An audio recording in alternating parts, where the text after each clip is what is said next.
Assalamualaikum warahmatullahi wabarakatuh. Perkenalkan, nama saya Dr. Bupati. Nama saya Fitri. Kami dari kelompok 13 ingin mempresentasikan PPT kami, PPT Bahasa Indonesia kelompok 13.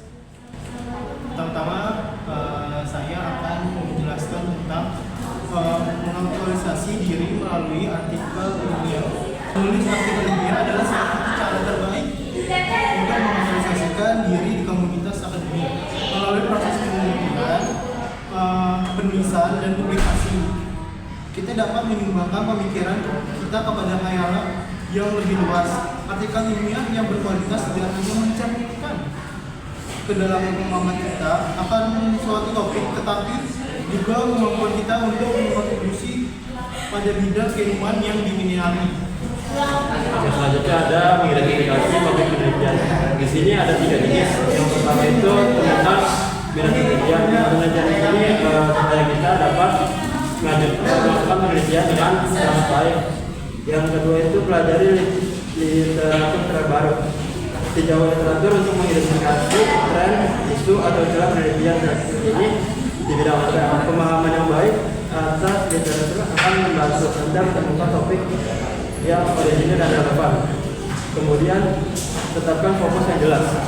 Batasi luas lingkup penelitian Anda agar dapat dikaji secara mendalam. Tetapkan pertanyaan penelitian spesifik mengenai topik yang akan Anda buat.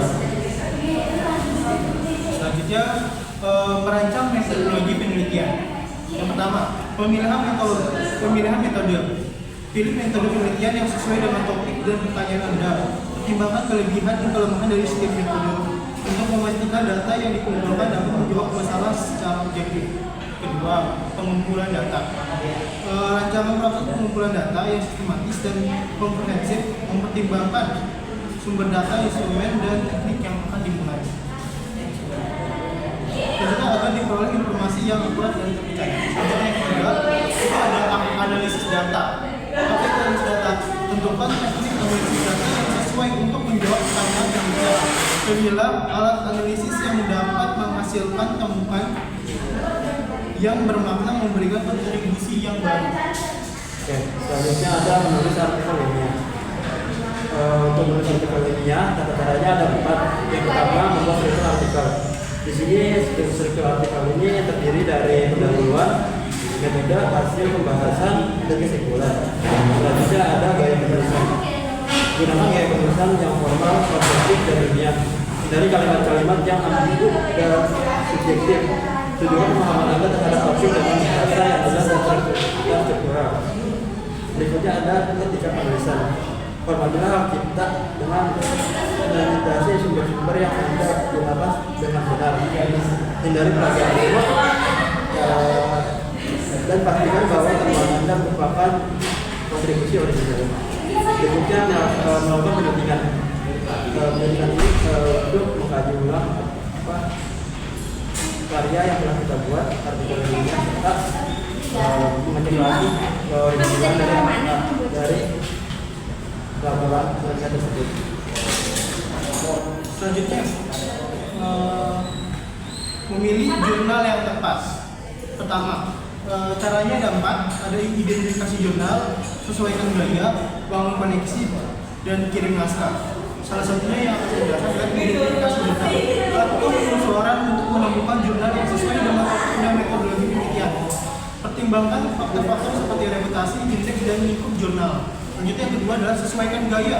Pelajari petunjuk penulisan yang format yang ditetapkan oleh jurnal.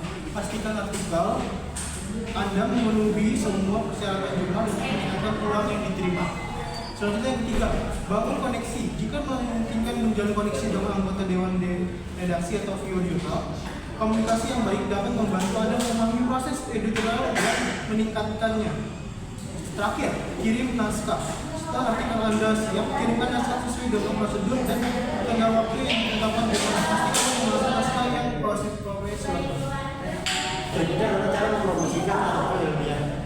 Untuk mempromosikan artikel ilmiah di sini ada 3. Yang pertama, presentasi di konferensi.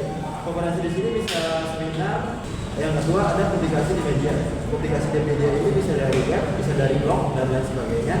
Kemudian ada di berbagai di sosial media supaya karya artikel ilmiah yang Anda buat bisa dapat dikenali oleh banyak orang. Selanjutnya ada mengembangkan karir akademik. Yang pertama, publikasi berkelanjutan.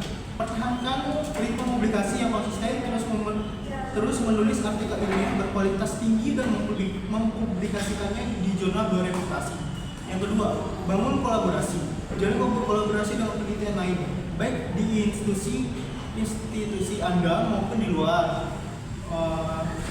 Kolaborasi dapat memperkaya penelitian Anda dan meningkatkan dampaknya. Terakhir, yang ketiga, itu ada terlibat dalam komunitas.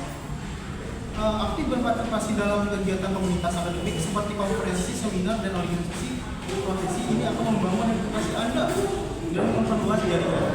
Berikutnya ada dampak artikel ilmiah. Yang pertama, karya inovatif. Artikel ilmiah yang berkualitas tinggi dapat memicu pemikiran baru dan mendorong inovasi di bidang keilmuan. Yang kedua, ada pengakuan profesional. Publikasi di jurnal reputasi dapat meningkatkan reputasi dan kredibilitas Anda sebagai peneliti di komunitas akademik. Kemudian ada dampak sosial. Semua penelitian yang relevan dengan kehidupan masyarakat dapat berkontribusi pada kesejahteraan sosial dan kemajuan peradaban. Dan terakhir ada pengembangan karya. Rekam jejak publikasi yang kuat dapat membuka peluang karya baru seperti komisi akademik, proyek penelitian, dan konsultasi.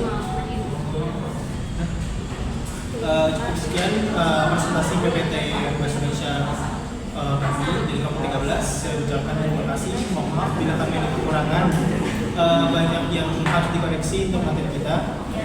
Selebihnya terima kasih. Wabillahi taufiq wal hidayah. Wassalamualaikum warahmatullahi wabarakatuh.